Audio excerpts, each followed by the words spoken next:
compatriotes congolaises et congolais, Banansomi et Korea Congo, nous venons encore devant vous pour vous interpeller, vous demandons à se mobiliser pour sauver notre pays. Nous avons une grande manifestation le samedi 1er octobre 2022 à Paris à partir de 13 h. La manifestation, une marche qui partira de la place Reine Astrid, juste à côté de notre ambassade de notre pays Congo-Kinshasa, jusque à l'Assemblée nationale de la France. Voilà, chers compatriotes, ça fait plus de 10 ans aujourd'hui, les rapports mapping a été publié. Ces rapports dans lesquels on a décrit le crime de guerre, les crimes contre l'humanité, l'extermination de peuples congolais, les crimes de génocide. On a identifié les criminels de guerre, on a identifié les commanditaires. Voilà pourquoi, chers compatriotes, nous, les peuples congolais, nous avons constaté l'impunité est en train de continuer. C'est-à-dire quoi? Aucune volonté de l'opinion internationale et nationale de faire appliquer ces rapports mapping. Chers compatriotes, nous vous demandons à être nombreux, à être mobilisés pour sauver la mère patrie. Il n'y aura pas de liberté sans justice et nous devons lutter pour cela. En même temps, nous vous rappelons que notre pays est toujours sous occupation des Tutsi-Rwandais.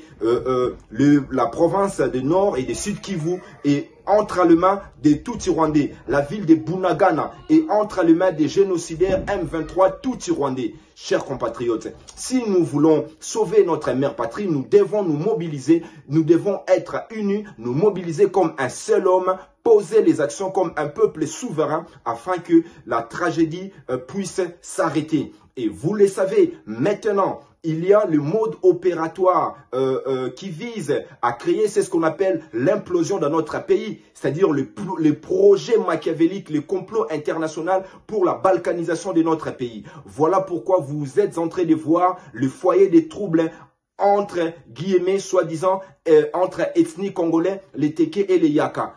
Chers compatriotes, nous savons que tous ces modes opératoires, ce sont des modes opératoires des génocidaires Tutsi-Rwandais. Et la collaboration, la complicité des gouvernements, des dirigeants politiques congolais est avérée. Voilà pourquoi le peuple lui-même doit se prendre à charge. Nous vous appelons à être nombreux, afin que nous puissions manifester, exprimer notre voix, notre volonté souveraine pour dire non, non, non, non à cette impunité qui perdure, pour dire non à cette soi-disant force régionale de pays, de communautés des pays de l'Est, dans lequel on va trouver les Rwanda, les Burundi, l'Ouganda, les pays qui nous ont agressés. Voilà pourquoi nous allons nous diriger vers l'Assemblée nationale française. La France, en tant que pays membre des conseils de sécurité des Nations Unies, pour leur interpeller de leur complicité avérée parce qu'ils soutiennent le pays qui agresse notre pays. Chers compatriotes, en cela, disons, le véritable responsable qui doivent sauver notre pays, c'est nous-mêmes le peuple congolais. Donc, nous vous invitons, chers compatriotes, à être nombreux, à venir ces jours-là, samedi 1er octobre, l'anniversaire du rapport mapping, l'impunité continue, le criminel Paul Kagame est toujours en circulation et il est toujours soutenu par les Occidentaux. Et le criminel génocidaire Hippolyte Kanambe, alias Joseph Kabila, est aujourd'hui protégé par Félix, le traître de la nation.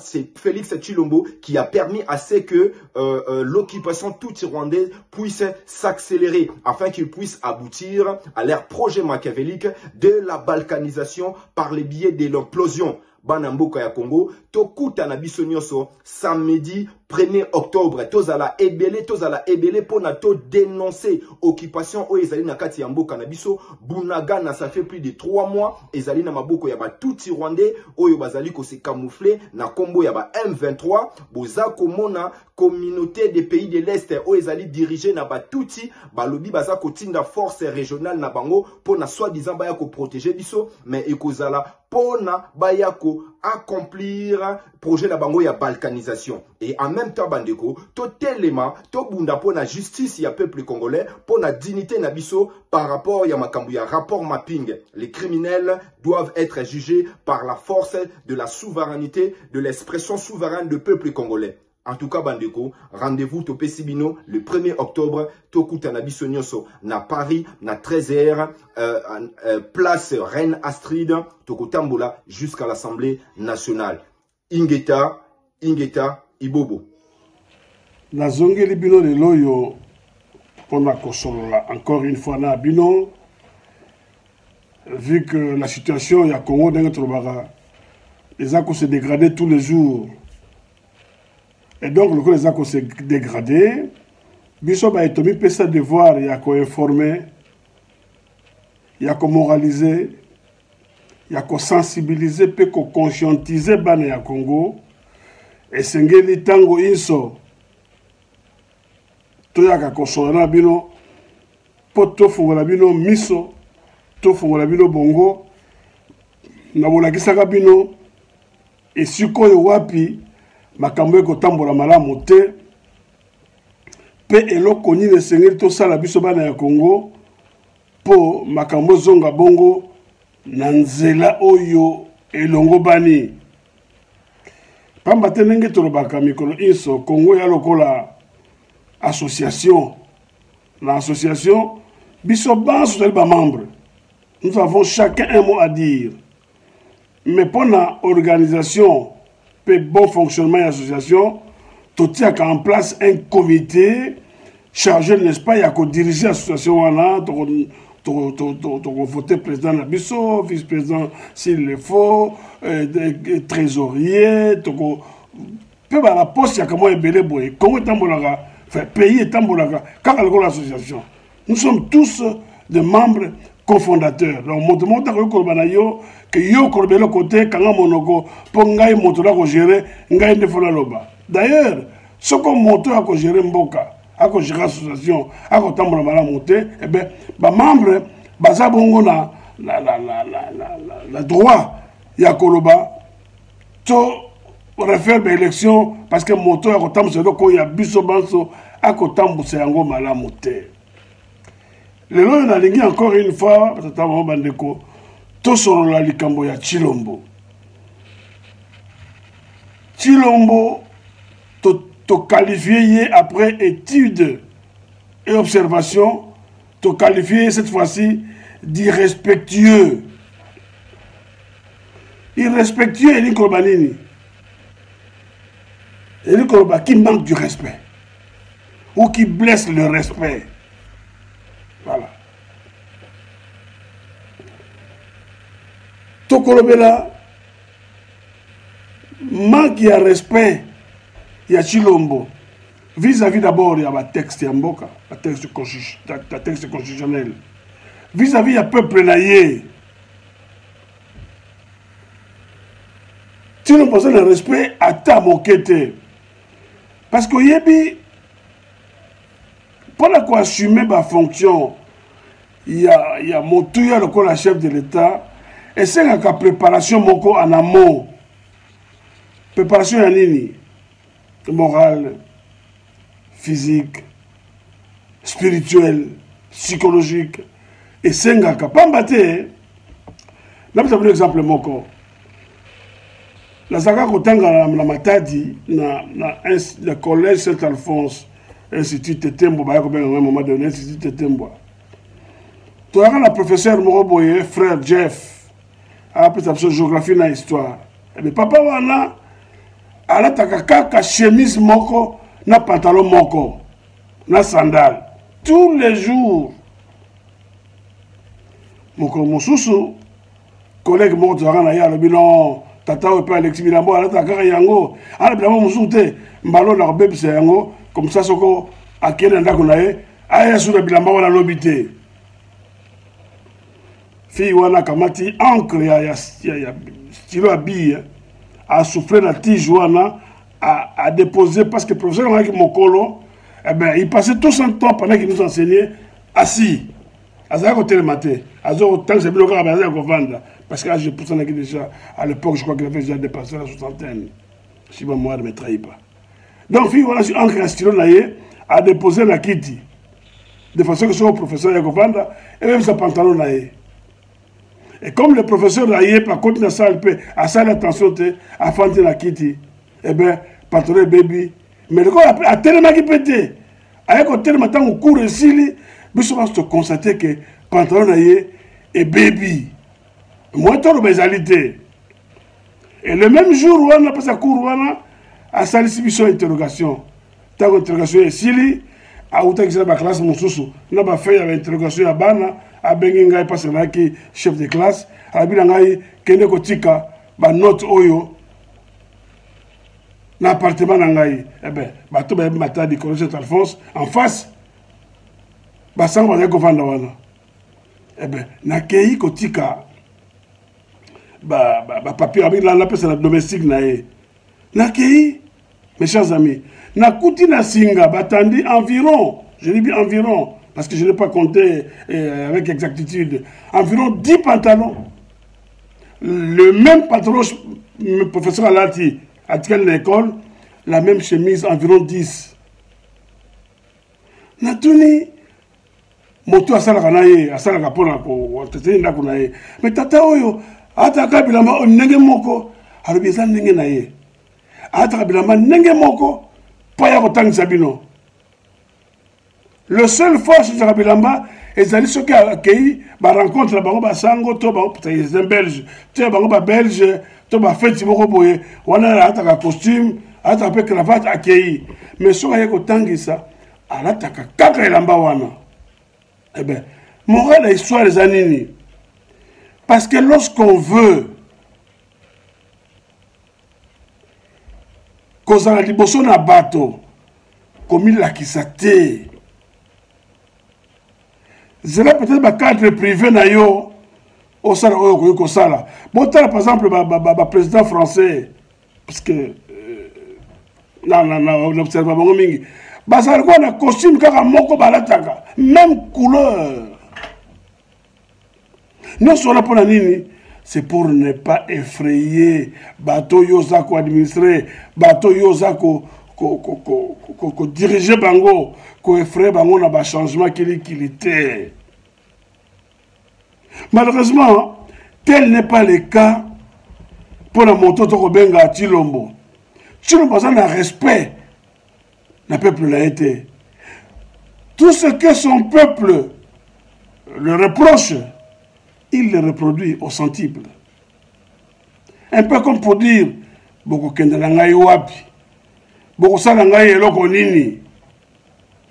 Mais ce qui m'étonne dans tout ça, c'est que il y a un groupe Moussous Yaba Congolais, Oyo, Bazako, Kokumisa, Kobete la Maboko. Mais pour Kobete la Maboko, en réalité, Moto a co-présidé la destinée à peuple. Il faut aller à l'écoute. Il faut adapter le comportement naïe pour être à Koka.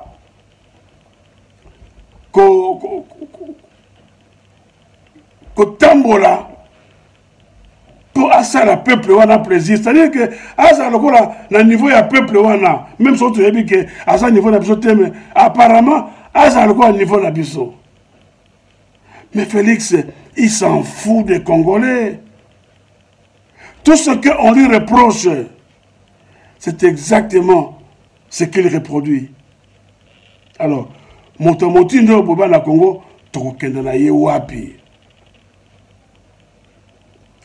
Je me souviens, mon colomoso sous Félix a participé à l'émission Moko, moi si Moko Barobenga, Barbara Nzimbi, a présenté dans une chaîne télévision comme chaîne Wana, à recevoir Tilo Monakata émission Wana. À l'époque, on parlait déjà de la rencontre secrète entre la majorité présidentielle de l'époque, donc du temps de Joseph Kabila, le faux Kabila, donc Hippolyte Kanambe de son vrai nom. Alors, Madame Barbara Nzimbi a tourné Chilombo, mais Balobi qui bosa ko kutanaka na tu ya AMP pour profiter de la stratégie, basoka les valise à Mbongo, à l'occurrence Monsieur Mugalou, na ba Mwilanya, baza ko kutanaka na bino. Beaucoup de qui na bango na Espagne, beaucoup de qui na Venetia. Monsieur Chilombo lobi, moto ya kotambusa ba faux bruit wana ezali monsieur Honoré Ngwanda Nzamboko Atumba Père Bakissi alobi un homme du passé, un homme à mal de positionnement et ainsi de suite. Mais tant que alobi ndenge wana monsieur Honoré Ngwanda Nzamboko Atumba, il était sage à répondre à la provocation à Chilombo te. Mais na yano na ye alobi bato basolaka na Chilombo boyebisa Chilombo maintenant que son père et sa mère sont encore en vie à tout le bango, quels étaient leurs rapports avec le maréchal Mobutu? Rapport na bango ezalaki nini? Ça y est, à tout n'a papa n'a ya koufina noté, parce que ça s'est passé, je crois, vers les années 2015. Tshisekedi Wamulumba était encore vivant. Alors, à quel côté n'a papa n'a yé, relation ya yé na Chilombo, là, monsieur Mobutu, excusez-moi, et ça là qui nini. Bongo, à comprendre que Makambo ya Zolo Bawana, à quoi comme un Sikawana te. Parce que l'UDPS, ils n'ont jamais parti politique. l'UDPS, ils ont quand moi, le groupe de pression, mais le groupe de pression, allié, il y a un père. Il y a comme ça, Makambu. En fait, l'UDPS est côté de Katia. l'UDPS, elle, tu sais quel je veux dire. Parmi les 13 parlementaires, sur instigation de Mobutu, ça veut dire que c'était l'œil de Mobutu dans l'UDPS. Je vous l'ai dit, parce que moi j'étais membre d'honneur, je dis bien, membre d'honneur de l'UDPS. On a toujours nos cartes de membre. J'ai ma carte de membre, encore jusqu'à aujourd'hui. On va vérifier, l'UDPS, c'est l'EMBA, section l'EMBA, tout ça va réunion dans l'école derrière la résidence de Munguldiaka. D'ailleurs, pour rappel, moto, il y a une cotisation, il y a eu membre d'honneur, comme on a Kiminga et Koya, mais on a nos cartes pour vous dire que de l'UDPS, j'en sais quelque chose. L'UDPS, c'est la parti politique. Et donc, n'étant pas un parti politique, préparation, il y a qu'au gérer Mboka. Et ça l'a caté la UDPS. Préparation que Moto, lobby à Kosurunga, Mobutu, tout ce que l'UDPS est sur pouvoir, Moto à cause de la chef de l'État. Cette histoire n'existait pas dans l'UDPS. Son Botali Malamo, ni Etienne Tshisekedi n'était pas préparé. Ni l'actuel chef de l'État, M. Félix Antoine Tshilombo, n'était pas non plus préparé pour assurer la fonction. Il n'arrivait pas. D'ailleurs, si vous vous souvenez, Bana Congo, vers 2015-2016, durant la période durant laquelle la tractation et Zalaka, la négociation, pour que Tshilombo devienne le premier ministre Yakanambe. Mais la capacité nini. Elle est la premier ministre. Mais à la surprise générale, n'est-ce pas, ce dernier fut propulsé président de la République. Quel gâchis. Quel gâchis. Il y a un moment on n'arrive pas à fixer les idées, à conduire le pays vers des destinées meilleures. Parce que comme je l'ai dit tout à l'heure, on ne s'improvise pas dans une fonction aussi importante dans un pays. Il faut gravir l'échelon. Moto et Sengeli à gravir l'échelon. Le Awa, Lobby Okuna, Ti Lobby Nango, chef de l'État. je peux comprendre que Moutouazala ministre, Moutouazala vice-ministre, Moutouazala PDG. Mais poste ya premier ministre, il faut expérience et gestion et mboka. Poste chef de l'État, n'en parlons pas. Mais Tshilombo n'avait jamais assuré ma fonction, même il y a bourgmestre. Allez, tout l'État. A géré quand même les gablotés. Parce que même on a géré les gablots, à ça, on n'a pas compte. La somme est à 200 €, 200 $. Il faut noter qu'on a mis ça 250. Pour 15, la foute à la mob impôt, la taxe. 10, là, soit salaire, 20, 25, et tika la locola, gain, et ça la caisse à l'État. Donc, mon tour, ça rappelle calcul. Est-ce que tu le mon avis, ça la calcul, wana? Tu le mon ça jamais calcul, wana. Donc, à gérer, même pas une boutique. Alors, imaginez-vous, mon wana, il se retrouve président de la République. Mais comment nous sommes allés qu'on rêvait à Yango, oubliant que dans le bateau, tout le monde le regarde. C'est un chef de l'État. Hein? Tout le monde regarde son costume, sa chemise, cravate, montre, pantalon, chaussures. Et les gens se posent des questions. Mais ce que tu te présentes sur la place publique d'une certaine manière. Mais ce qu'on a privé, il y a cercle, il y a Bahami. Tu fais ce que tu veux. Mais ce dernier n'y arrive pas. Pourquoi? Parce que Azala qui préparait. Il y a comment et si quoi a commis le loyo. Azala qui préparait. Et le loyo boye. Pays Mobimba. Ils ont payé cette irresponsabilité et cette impréparation au sommet de l'État. Il y a monté au sommet de l'État. Bana Congo. Botala, photo moko boye, non, tu l'as bien yango. Pour moi, que tu l'as bien compris, Botala bino moko. Il va certainement avec son équipe, je ne sais pas, son entourage.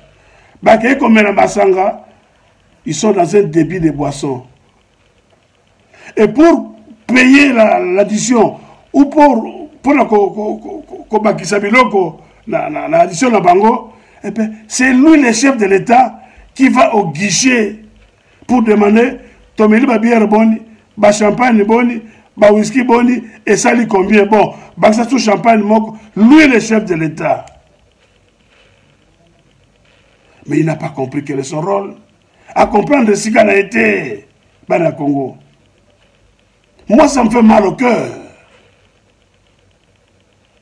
Il y a comme un chef de l'État, il y a Congo. Mais le Congo, c'est un grand pays. Le Congo, c'est un grand pays. Comme on a chef de l'État à l'étranger, je dis bien à l'étranger,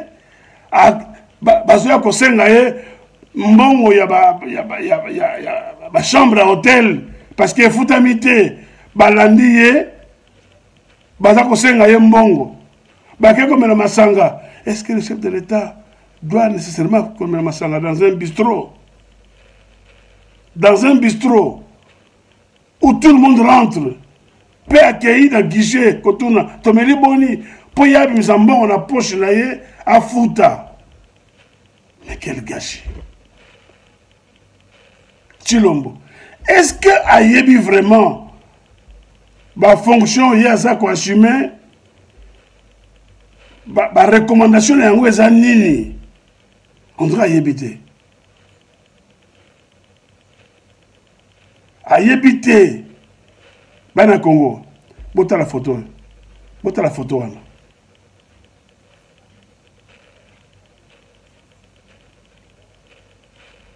Voilà. Bon, photo, bon, que le président de la République démocratique du Congo, Félix Antoine Tshilombo, a qu'il a guichet, a qu'il a négocié consommation ya ye pour y atia loboko na poche pe afuta a régler note wana. Est-ce que koyi ko salema? Parce que même quand un PDG d'une entreprise qui a son secrétaire particulier, il confie ce genre de responsabilité à son secrétaire particulier. Mais imaginez-vous un chef de l'État. Quelle honte. Cependant, dans Congo, question moko, une question me taraude de l'esprit. Est-ce que soko batruko ba américain ba sungi yo pour ozo pouvoir na mboka na yo? Certainement que si mana yango si mana pouvoir wana, il s'attend à quelque chose. La part na bango. Mais est-ce que tango bazu pouvoir ba ko ebisa yo moto yo pouvoir grâce na bango que kosunga peuple na yote, ko bonza mboka na yote, tika mboka na yo désordre, tika bloza mboka na yo bukana. Est-ce que la ko peut se conseiller en wana? Je ne pense pas. Je ne pense pas que parce que ba soutenir yo ou accéder na pouvoir, ba ko yikoloba na yo ko bonza mboka na yote, ko bonza banzela te, ko lokota ba foule te, ça dit pas yo lokota. Mais au tir de service et comme ça en exécution bako ba noter que détourner mboka na yo bako ba na yo yangote. La preuve je le dis n'a pas dans mon thème mais je dois le dire botala ba américain ba soutenaka motoroko la Kagame. Motokola Kagame oyo azo ya na Congo azo sala vol, agression, pillage et tant d'autres méfaits na kati ya Congo. Mais lokola mongo ya aza koyiba na Congo aza ko bongisa na yango mboka na ye. Et ça qu'on sunga peuple na ye, et ça que les gens sur la map na ye mais et ça qu'on sunga peuple na ye et ça se voit. Est-ce que au moins les américains ba ini ba pekise ko bon samboka na hote?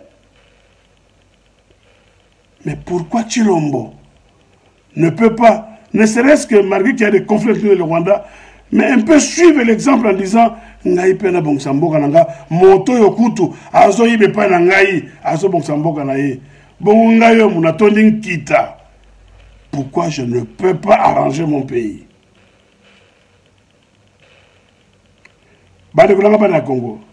Je me souviens, M. Honoré Ngwanda Nzamboko Atumba, lors d'une de ses multiples interventions à Paris, en France, a yanolaka lisese moko boye.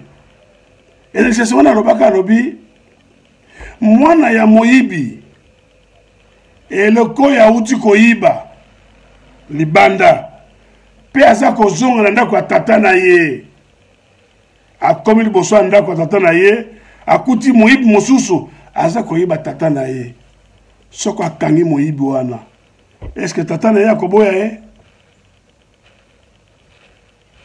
Soko akangi moyibi aza koyiba tata na ye malgré que ye pe auti koyiba mais so akangi moyibi wana tata na ye akoboya na banzika akoboya ete mais so Honoré Ngwanda aki moto ya maele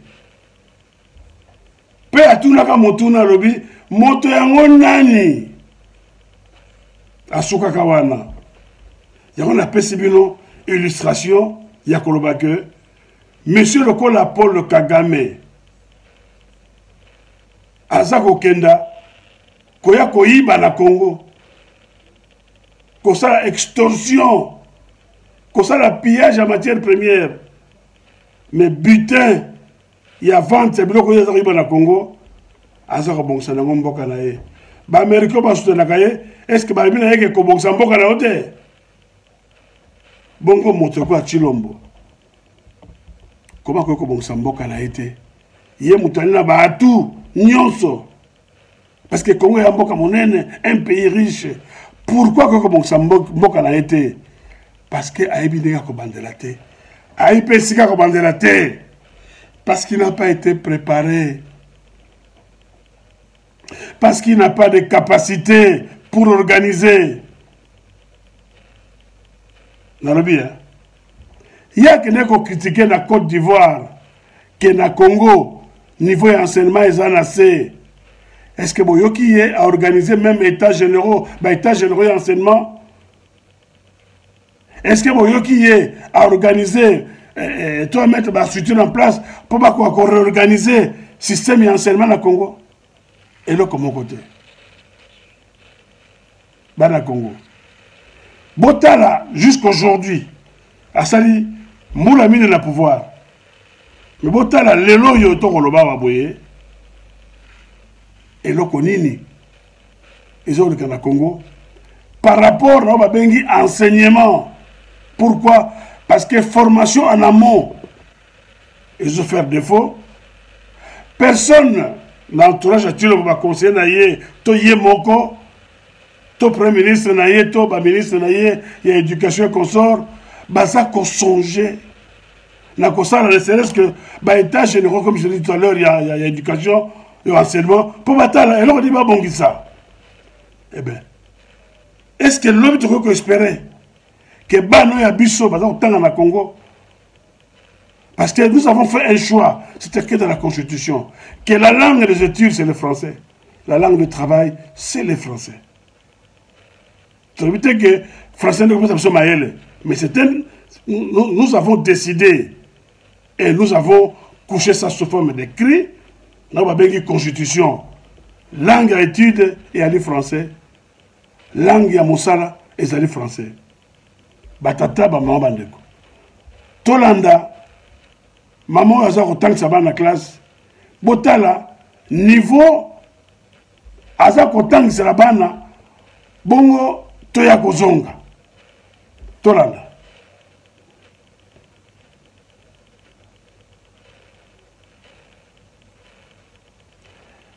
batata ba maman bandeko bolandi bino banso bomoni que à la place, il y a parce que dans la côté école primaire, secondaire, humanité, université, et si quand mon côté batang sang dans la lingala, toi là qui Congo, toi là éviter la langue nini, n'a évité. Parce que la langue, comme je l'ai dit tout à l'heure, oh il y a comme une constitution, il y a une constitution, il y a qu'autant que ça banne dans la classe et à l'île français, langue à Moussala et à l'île français. Bon, c'est la bana wana. Et si kanini bako kenda. Ba se défendre. Pe mo kirendi babango. Dans la bitek, tout la français. Hein. Mais parce que il y aurait un décalage entre la langue officielle et la langue bazakotanga na yango. Le matériel didactique même fait défaut. Biso bana kozala na ba lakisi.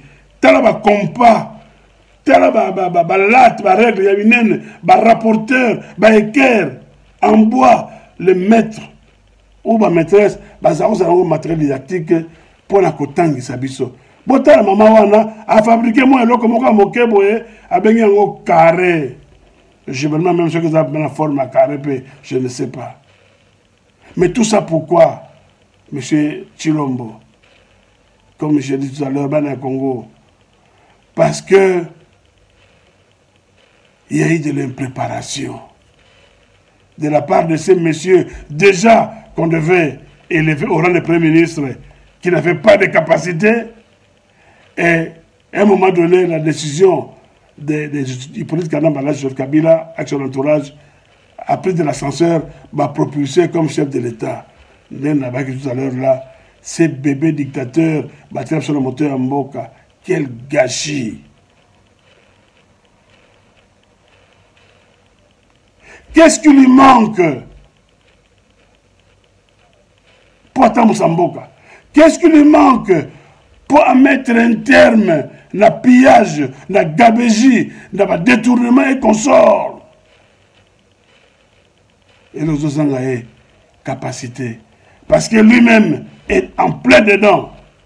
Il est dans le pillage, dans la gabégie, dans le détournement. Il est en plein dedans. Est-ce que tu continues à garder moteur boye dans moteur mboka? Et là que je comme Misanga, tout le monde a biso ba congolais que moto so kumba mboka na biso dans un gouffre. Eh bien, qu'est-ce que nous attendons? Que toi dis na biso banso. Mais il va être difficile pour tout quoi kobima. Pourquoi tu as à disposition pour arrêter cet homme? Bana Congo.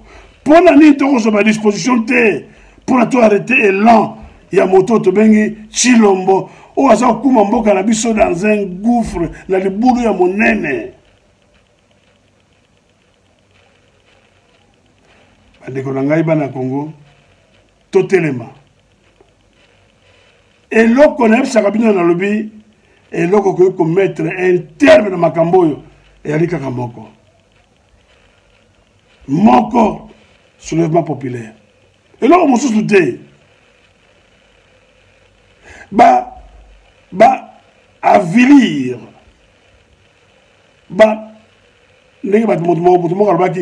Imbéciliser les peuples congolais. Appauvrir. Réduire hier à sa plus simple expression à telle enseigne que ces derniers, Azar Yoba sous-sauté. Wapi Maram.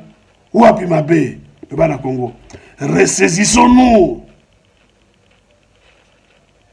Je dis bien, ressaisissons-nous.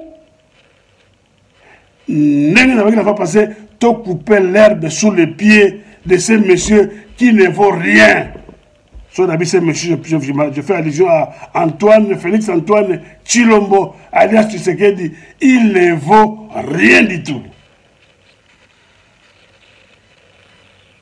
Sokoto Tikiye, encore 1 mois, 2 mois, 3 mois, nous n'aurons que nos yeux pour pleurer. Toko yalobe na miso pona kolela, mais toko yana nani? Toko yele pa na nani? Yango batata ba maman bandeko, to telema, pour te défendre mboka wana, parce que et loko moko to alinango en commun biso banso ba congolais ezali la République démocratique du Congo. Toko kotika 2-3% à bateau. Ba gérer mboka wana oubliant que biso peut toko faire partie en mboka wana toko tika ndenge wana te. Totalement to se soulever contre ce pouvoir irresponsable pour que totia en place un gouvernement de transition qui aura pour mission de réorganiser l'armée, la police, service de renseignement, de réformer le système d'éducation, c'est-à-dire enseignement, d'organiser le système de santé, d'organiser le logement pour les Congolais, de reconstruire l'infrastructure et autres. Recensement, voilà, très important. Recensement, paix, identification à Congolais, savoir qui est Congolais, qui ne l'est pas. Toujours. Combien de temps ça nous prendra encore? Ça n'a strictement aucune importance. Ça pourrait prendre 3 ans, 4 ans, 5 ans, le temps d'une législature. Mais en tout cas, il faut absolument que tu bois à pouvoir les banda pour que demain, tu mettes en place un gouvernement de transition. Donc, nous dirons, personne n'a gagné les élections. Nous allons donc, ce gouvernement-là aura pour mission à Kozoa, là-bas, de tous bords, bateau, des personnes intègres, des personnes capables d'apporter un appui moral, un appui logistique, un appui de toute nature, pour faire avancer le pays, eh bien, responsabiliser Bango pour que tu prépares Congo à lobby, après 5 ans de transition, on a par des élections à l'issue desquelles le vrai gagnant seront plébiscités. Qui président de la République, qui député, qui sénateur, qui je ne sais quoi. Et en vertu des pouvoirs qui seront conférés justement à ce gouvernement-là, à ce président-là, il mettra en place, à Colombe, ministre, PDG d'entreprise et autres pendant 5 ans. Après 5 ans, Bissobas to komona que siko makambo evandi, makambo et simbi penza, c'est en ce moment-là que nous irons aux élections. Bon, on a makambo élection en ce moment. Parce que des élections organisées par les étrangers, qu'est-ce que l'on peut attendre de ces élections-là? Dans le Congo. Tokoki kozelani na ba élection oyo, ba étranger baza ko superviser, baza ko organiser, baza ko plébisciter bateau bango balingi, o bazali ya ki na cause de la bango. Qu'est-ce que l'on peut attendre de ces élections? Et là, comme mon côté. Les élections, biso basto lingaka yango, mais toko kende yango.